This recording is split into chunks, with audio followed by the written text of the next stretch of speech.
সুপ্রভাত বন্ধুরা, কেমন আছো তোমরা সবাই? মিঠুর গল্প কথায় তোমাদেরকে জানাই অনেক স্বাগতম। আশা করছি তোমরা সকলেই খুব ভালো আছো, সুস্থ আছো। আমরাও বেশ ভালো আছি। সকালবেলা উঠেই আজ আগে ছাদে চলে গেছিলাম। ছাদে অনেকগুলো ফুল ফুটেছে, বেশ ভালো লাগছে ফুলগুলো দেখতে। বাসি কাপড় তারপর চেঞ্জ করে নিয়েই ঢুকে গেলাম রান্নাঘরে। রান্নাঘরে ঢুকেই একটু চা করে নিলাম। চাটা খেয়ে মাথাটা একটুখানি হালকা হলো। হবার পরে তোমাদের দাদাভাইকে এখানে খাবারটা দিয়ে দিচ্ছি। সকালবেলা বাজার থেকে ভোলা মাছ এনেছে, ভোলা মাছগুলো আমি একটু ধুয়ে নিচ্ছি, ধুয়ে ভাজাটা বসিয়ে দেব। আজ সোমবার, এই সকাল বাজে 8টার মতো এখন। মাম্মামকে আজ আর সকালে পড়তেও পাঠাইনি, আর স্কুলেও আজ ভাবছি পাঠাবো না। কিছুদিন ধরেই না মাম্মামের শরীরটা ভালো নেই, এই জ্বর হচ্ছে, ওষুধটা খাওয়াচ্ছি, আবার কিছুক্ষণ পর জ্বরটা কমে যাচ্ছে, আবার জ্বরটা উঠছে। তাই আর ভাবলাম স্কুলে আজ আর পাঠাবো না। পড়তেও সকালে আজকে আর পাঠাইনি। এখানে আদা জিরে বাটা দিয়ে মাছের ঝোলটা আমি বসিয়ে দিয়েছি। এরই মধ্যেই চলে এসছে গ্যাস দিতে আসে যেই দাদা, আমি এখানে গ্যাসটা রেখে দিচ্ছি।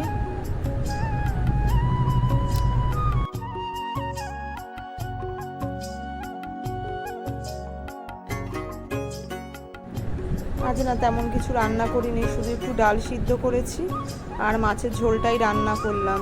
হয়ে গেছে, গ্যাসটা এবার মুছে নিচ্ছি, কারণ মেয়েটার শরীরটা তো ভালো নেই। ওর শরীর খারাপ হলে না আমার কিছু ভালো লাগে না, রান্না করতে তো আরোই ইচ্ছে করে না।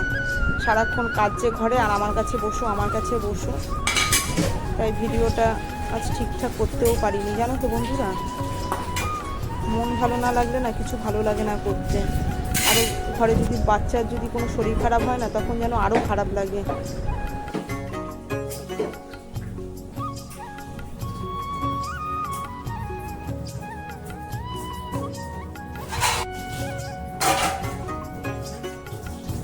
এবেলার মতো রান্নাঘরের কাজ আমার হয়ে গেছে।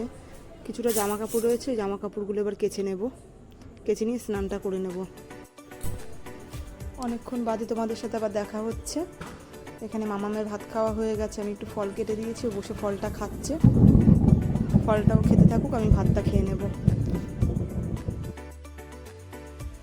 আজ তো মামামের শরীরটা ভালো না, তাই স্কুলেও পাঠাইনি, আর সকালবেলা পড়তেও পাঠাইনি। তাই আমি একটু এখানে ওকে পড়তে বসিয়েছি। সন্ধেবেলা ও একটু লেখাগুলো করছে বসে। এই এখন রাত বাজে 9টার মতো।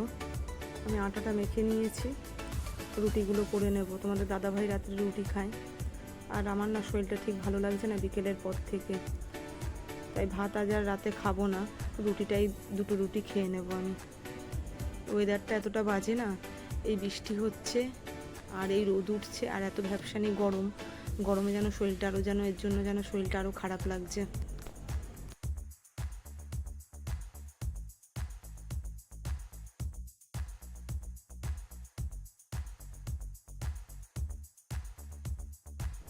আগে জানো তো বন্ধুরা, রুটি করতে পারতাম না।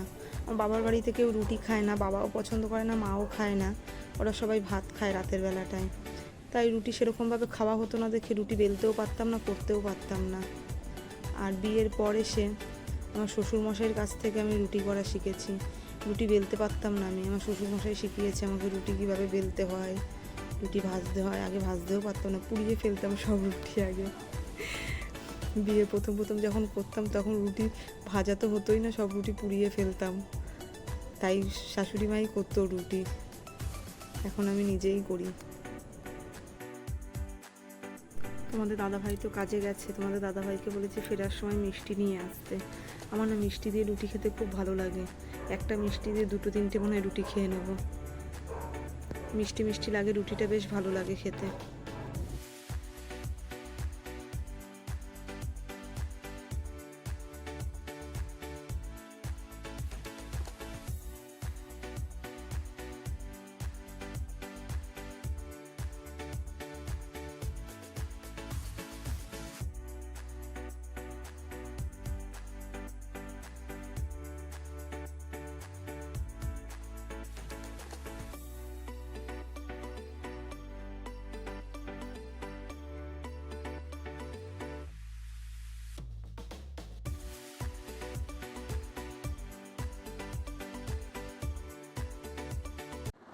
হ্যালো বন্ধুরা, অনেকক্ষণ বাদে তোমাদের সাথে দেখা করতে এলাম।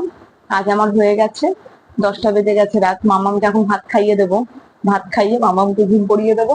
ভিডিওটা আমি এখানেই রাখছি। তোমাদের কেমন লাগলো অবশ্যই কমেন্ট করে জানাবে, আর যদি ভিডিওটা ভালো লেগে থাকে একটি লাইক করে দেবে। আর যদি নতুন বন্ধু হয়ে থাকো প্লিজ আমার চ্যানেলটা সাবস্ক্রাইব করে দিয়ে আমার পাশে থেকো। Tata, good night.